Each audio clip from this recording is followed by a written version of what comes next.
come to that time of year again where we celebrate everything showbiz.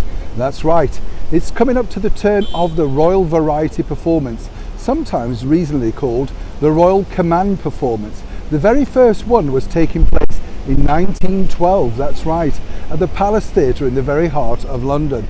I don't know if you remember this, but we mentioned it before, that certain music hall stars were banned from appearing because they thought they were too risque and not in tune with the King at the time. Interesting to note that, isn't it? Simply because, of course, he frequented the music halls and loved the likes of Mary Lloyd and all the rest of them, Vesta Tilley with their naughty little songs like The Boy I Love is up in the gallery, My Old Man Said Follow the Van. You know, there were popular tunes back in the day. Now, of course, they're gearing up, as I say, to this year's Royal Variety Performance. But as ever, would this have left our late Queen amused or not? Good morning, Neil Sean here in the very heart of London. Nice to have your company today. And as ever, thank you so much for joining me. Lovely to see you. Welcome on and all brand new subscribers. The Royal Variety Performance, let me tell you, is a marvellous thing because it is a charity that truly does help those artists that may have fallen on hard times. There are various homes around the United Kingdom that do very well out of the performance because simply the artists give their time for free. You know, they come along and perform.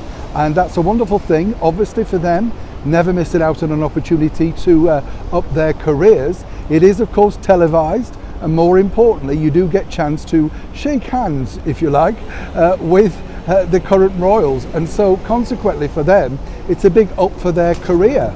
But this particular show this year, apparently, is going to be giving a tribute, you know, a very sort of mark of respect to our late monarch, and rightly so. But when you look at the actual cast, this was the problem that really did encounter for the Platinum Jubilee celebrations, because when you think about it, and I'm not deriding the cast, I'm just saying this really would not work. You have it hosted by Lee Mack. Yes, I'm not quite sure if you've ever heard of him. Not many people have over here in the United Kingdom. But again, you know, it fits the commercialism of that particular programme. And then we have various stars. It's not all confirmed yet, but quite a few people that are willing to come over and perform, or in fact give their time. But the bigger problem was this. If you recall back to the Platinum Jubilee celebrations, we have still major stars over here in the United Kingdom that we knew the late monarch truly admired.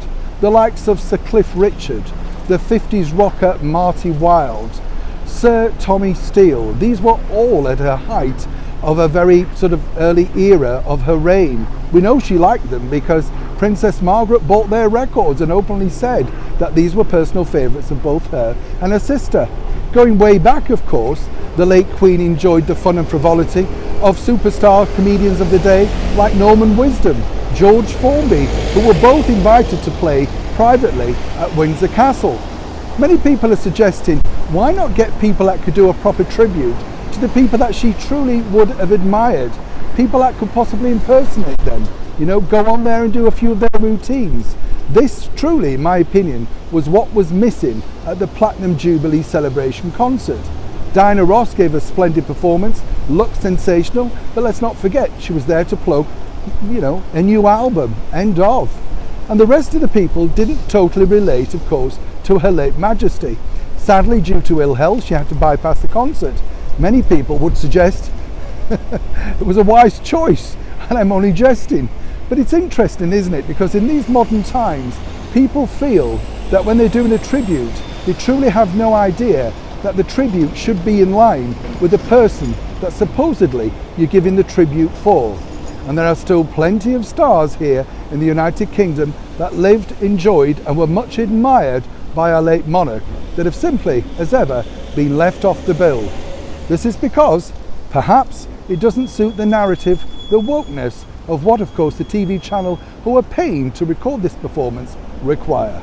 As ever, I'll leave that up to you to make your own minds, but I'd love to know your thoughts in the comments below.